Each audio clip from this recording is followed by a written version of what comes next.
Hello दोस्तों, कैसे हैं आप लोग। आई होप मस्त होंगे, ज़बरदस्त होंगे और आपकी तैयारी भी दोस्तों मस्त चल रही होगी। दोस्तों आज हम डिस्कस करने वाले हैं विभिन्न फसलों के गुणसूत्र संख्या, जो दोस्तों टीजीटी के लिए, पीजीटी के लिए, एलटी ग्रेड के लिए, हरियाणा एडीओ के लिए और राजस्थान एग्रीकल्चर सुपरवाइज़र के लिए काफ़ी मोस्ट इम्पोर्टेंट होने वाला है। क्योंकि एग्रीकल्चर का कोई भी एग्ज़ाम हो, आपको गुणसूत्र टॉपिक से 1 से 2 क्वेश्चन ज़रूर आपको देखने को मिलते हैं। तो आज हम कंप्लीट जो है गुणसूत्र संख्या डिस्कस करने वाले हैं। जितनी भी फसलें हैं सभी फसलें के जो है गुणसूत्र आज हम डिस्कस करेंगे।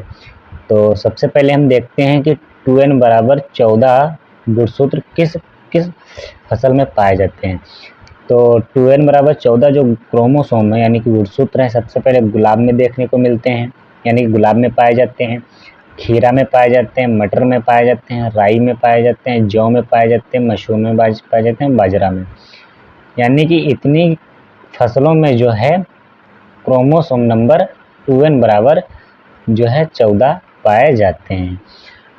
अगली बात करें कि 2n बराबर 16, यानी कि 16 गुणसूत्र किस फसल में पाए जाते हैं। तो बरसीम में पाए जाते हैं क्रोमोसोम नंबर 16, प्याज में, लहसुन में, सनई में और मेथी में जो है 16 गुणसूत्र देखने को मिलते हैं। अगला जो गुणसूत्र संख्या है वो है 2n बराबर 18। 2n बराबर 18, तो 2n बराबर 18 किन फसलों में पाया जाता है।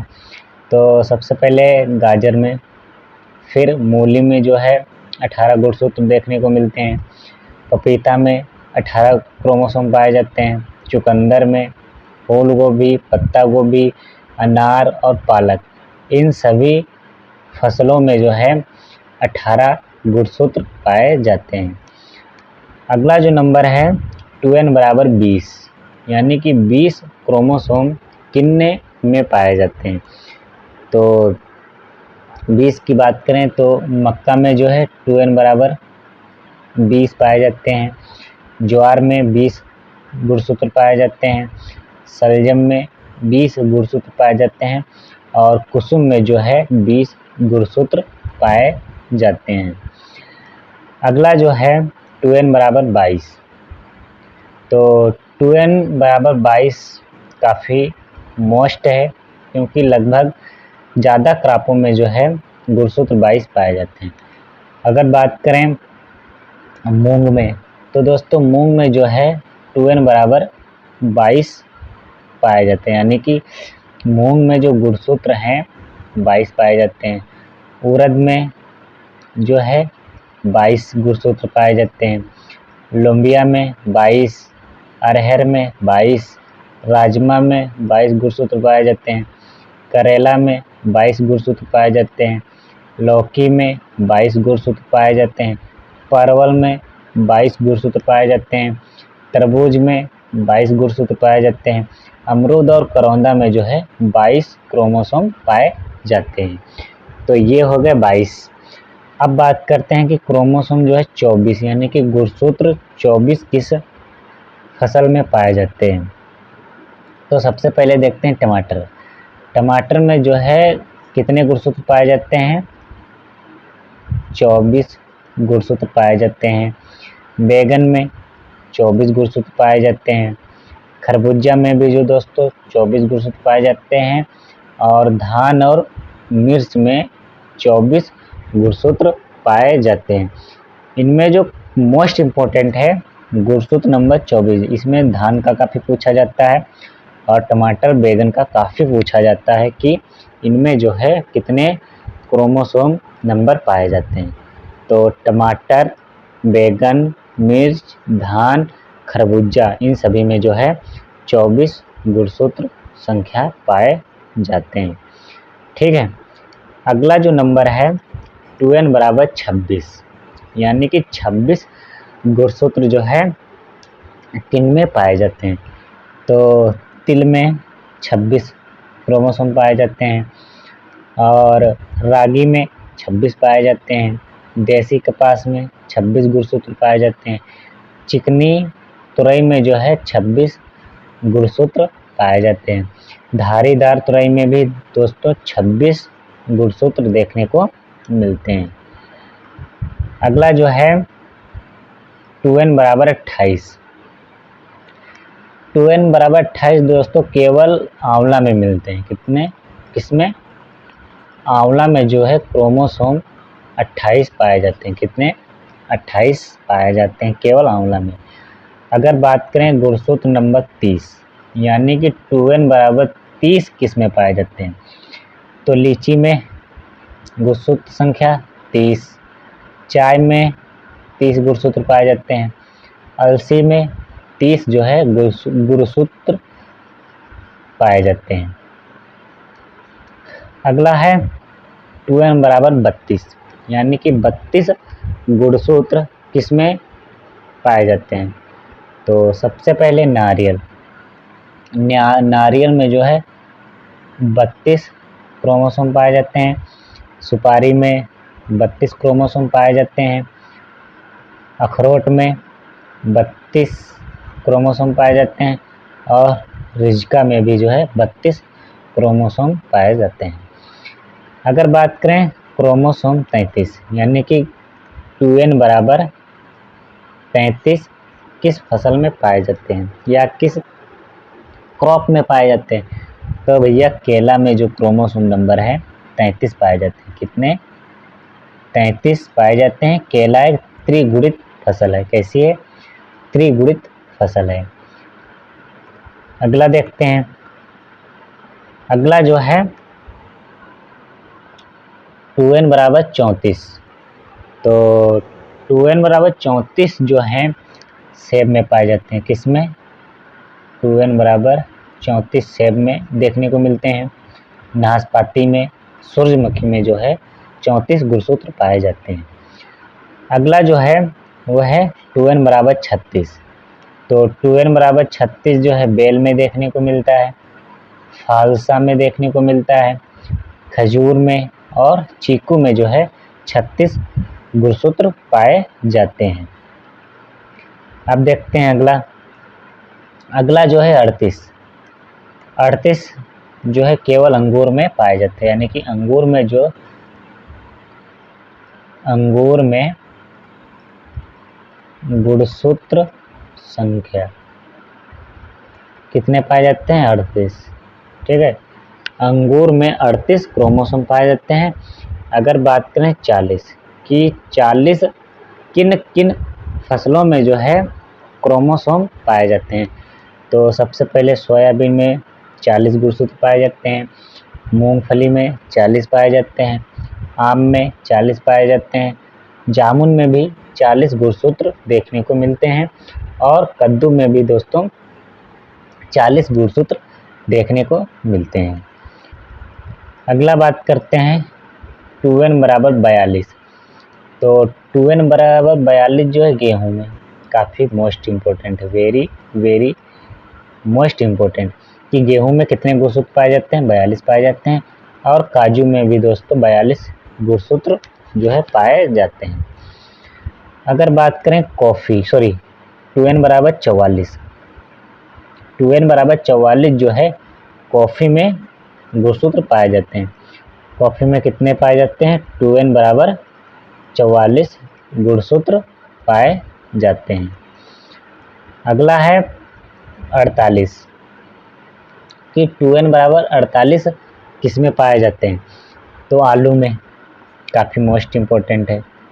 2n बराबर 48 जो है गुणसूत्र पाए जाते हैं। तम्बाकू में 48 पाए जाते हैं और बेर में जो है 48 गुणसूत्र पाए जाते हैं। अब देखते हैं 50, यानी कि 2n बराबर 50 किन में पाए जाते हैं? तो केवल अनन्नास में जो है 50 गुणसूत्र पाए जाते हैं। काफ़ी दोस्तों मोस्ट इम्पोर्टेंट हैं, एग्ज़ाम में आपको 1 से 2 क्वेश्चन जरूर देखने को मिलते हैं गुणसूत्र से। अब है 2n बराबर 51 है। 51 किस में पाए जाते हैं? तो सूरजमुखी में। सूरजमुखी में जो गुणसूत्र हैं कितने पाए जाते हैं? 51 पाए जाते हैं। वो भी सूरजमुखी कैसा है? त्रिगुणित है। कैसा है? त्रिगुणित है। ठीक है, केला आपका त्रिगुणित था और सूरजमुखी आपका जो है त्रिगुणित था। केला में कितने पाए गए थे?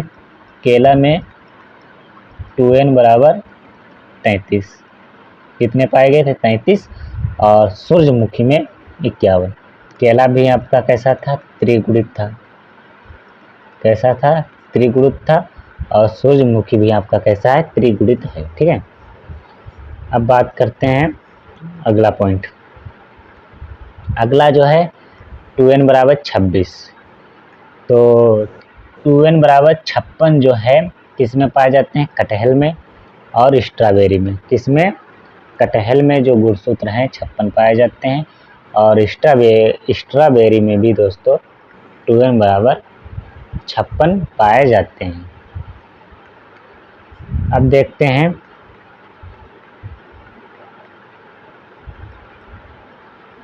कि 2n बराबर 80। 2n बराबर 80 किस में पाए जाते हैं? तो दोस्तों 2n बराबर 80 जो गुणसूत्र हैं केवल गन्ने में। कितने? गन्ने में जो है 80 गुणसूत्र पाए जाते हैं। अगला जो है वो है अगला जो है 2n बराबर 90 और 2n बराबर 130। तो देखते हैं 90 जो गुणसूत्र हैं किस में पाए जाते हैं? शकरकंद में। गुणसूत्र संख्या बराबर 90। शकरकंद में जो है कितने गुणसूत्र पाए जाते हैं? 90 गुणसूत्र पाए जाते हैं। अगर बात करें हम गुणसूत्र 130 किस में पाए जाते हैं? 130 गुणसूत्र किस में पाए जाते हैं? तो भिंडी में जो है 130 गुणसूत्र पाए जाते हैं। कितने?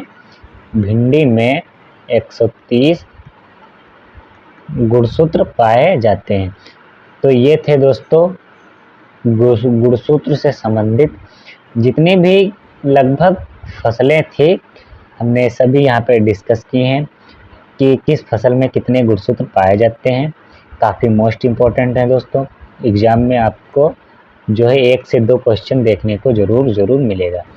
अब बात हम करते हैं जो है महत्वपूर्ण फसलों के जर्मिनेशन कैपेसिटी, यानी कि महत्वपूर्ण फसलों के अंकुरण क्षमता कितने परसेंट किस फसल में कितने परसेंट जो है जर्मिनेशन परसेंटेज पाया जाता है।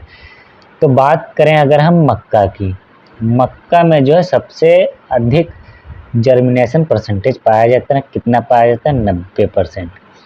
यानी कि अगर हम मक्का के 100 बीज, माना 100 बीज हम प्रयोग कर रहे हैं, ठीक है, तो उसमें से आपको जो है 90 बीज ही जो है अंकुरित होंगे। कितने? 90 बीज। 10% बीज हैं जो हैं अंकुरित नहीं होंगे। तो सबसे ज़्यादा जो है जर्मिनेशन किसका पाया जाता है? मक्का का। कितने परसेंट? 90% पाया जाता है। फिर देखते हैं 85% किस में पाया जाता है जर्मिनेशन परसेंटेज। काफ़ी पूछता है दोस्तों कि 85% जर्मिनेशन परसेंटेज किस फसल में पाया जाता है। तो गेहूं में, जौ में, चना में। यानी कि अगर हम 100 बीज बुवाई के लिए प्रयोग कर रहे हैं तो उसमें से मात्र 85 ही बीजों का जो है जर्मिनेशन होगा और 15% बीज जो हैं उनका जर्मिनेशन नहीं होगा। तो 85% जर्मिनेशन परसेंटेज किस में पाया जाता है? गेहूं में पाया जाता है, जौ में पाया जाता है और चना में जो है देखने को मिलता है। अगला है 80% जर्मिनेशन परसेंटेज किन फसलों में देखने को मिलता है।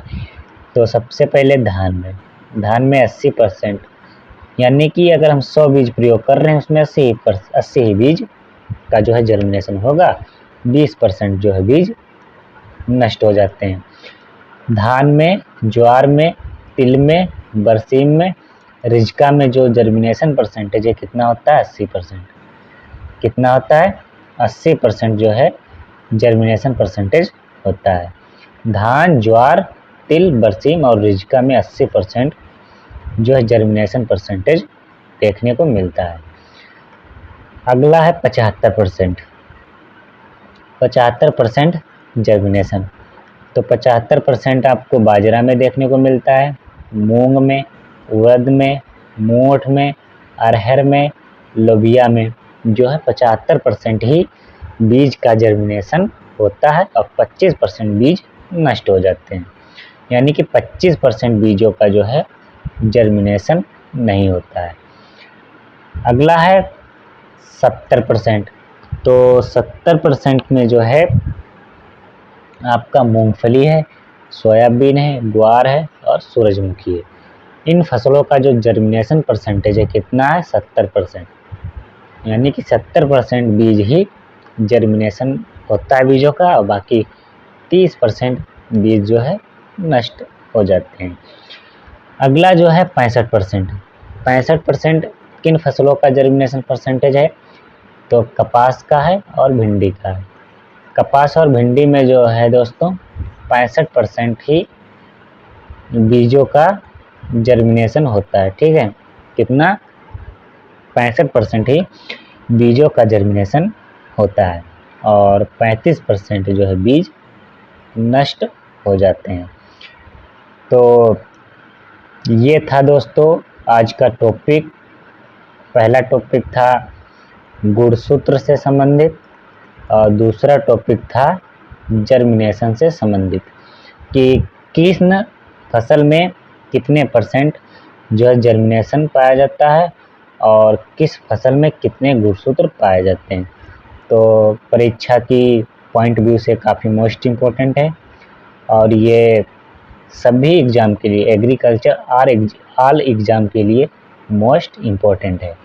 Thank you for watching video.